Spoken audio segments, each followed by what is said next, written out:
Hey folks, welcome back to our Dice Tower preview. I'm Mark, and today we're taking a look at Best Candy on the Block. Best Candy on the Block is a self-published title. It's for 1 to 5 players. Yes, there's a solo mode, and it's for ages 7 and up. And game times range anywhere from 20 to 35 minutes. Now, Best Candy on the Block is that game where you and your fellow trick-or-treaters have been out all night gathering goodies, and now you've come home, and now you're going to sit around the table and see who has the best candy on the block. Now, this is a family-friendly trick-taking game. Now, if you don't know much about trick-taking games, you should definitely go look them up, because we're not going to go into super detail about how all the nuances of a trick-taking game work.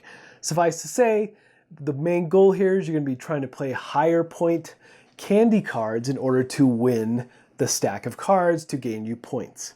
So setup is pretty straightforward. You're going to take the main deck of candy cards, you're going to shuffle them up, and you're going to deal 12 to each player, unless it's a 5-player game, and then each player gets 10. Then you're going to take the suit deck, and you're going to shuffle that up, and you're going to give 2 cards to each player. Now, this is a key because these special candy cards are going to net you more points, or potentially net you more points at the end of the game if you're able to collect that type of candy.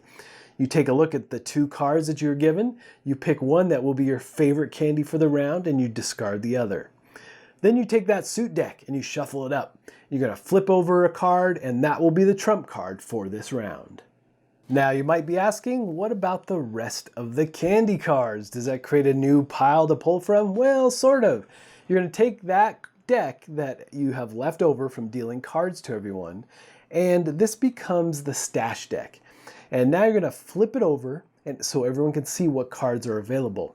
Starting with the first player, and generally if it's not the first round, the first player to choose a card will be the one with the lowest points. So you're going to go around in turn order, and you're going to pick one card to add to your hand.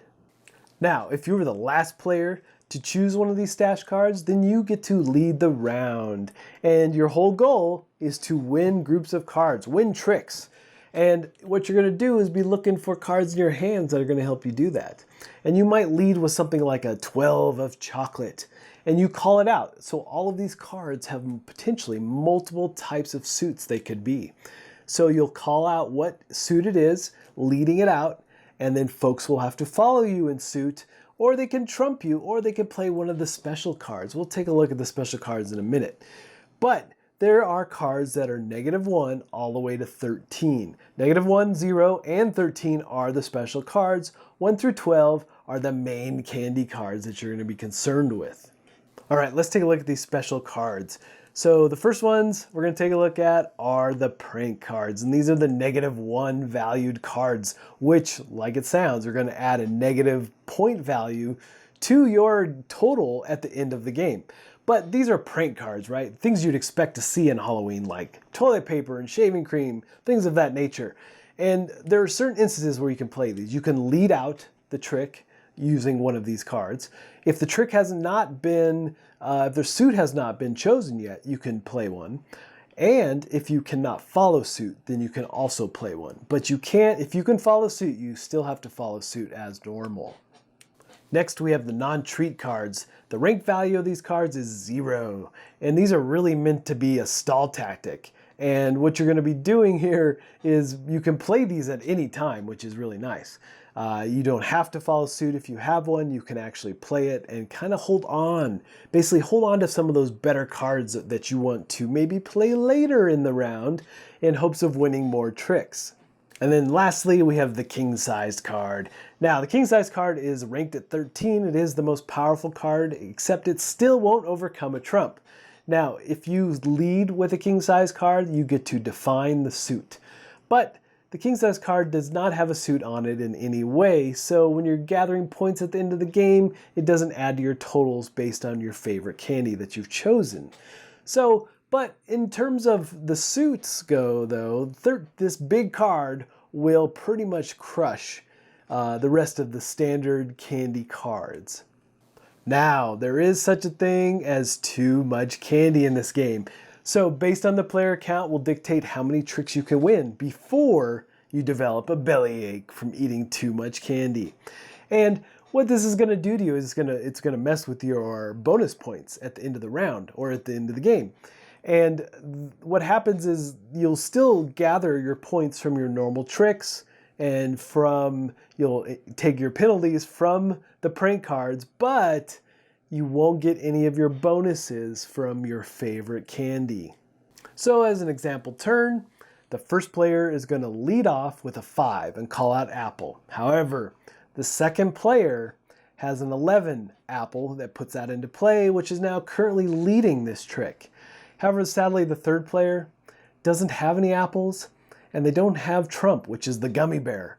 So they look through their hand and they're going to pick a lower card, something they need to get rid of that they really don't think they can win with.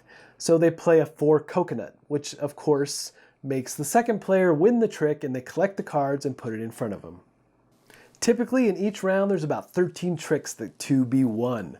And at the end of the round, you're going to total up points. For every trick that you have won, you get 1 point. And for every penalty card that you've acquired in those tricks, you're going to get negative points for each one of those. And then you have your bonus. So whatever your favorite candy was that round, you look to see if you have any of those, and you get bonus points for the ones that you acquired. Now, the first one to reach 31 wins the game.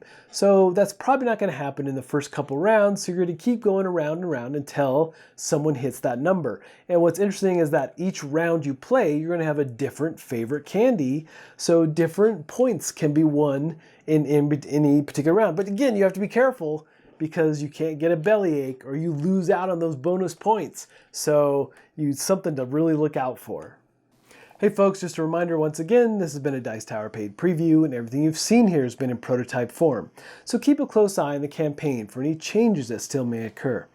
Now, it's important to note that if you don't know what trick-taking games are, you should really go look them up, because there's a lot of nuances, a lot of things to keep in mind when you're playing these types of games that we didn't cover here. And the other nice thing is that they've already got other decks planned. They've got, different colored backs, and they've even got the king-sized edition, which is an expansion for the game. And there's all kinds of like combination suits and an alternate way to play the game, where instead of trying to get the best candy, you're trying to be the best house on the block giving out candy.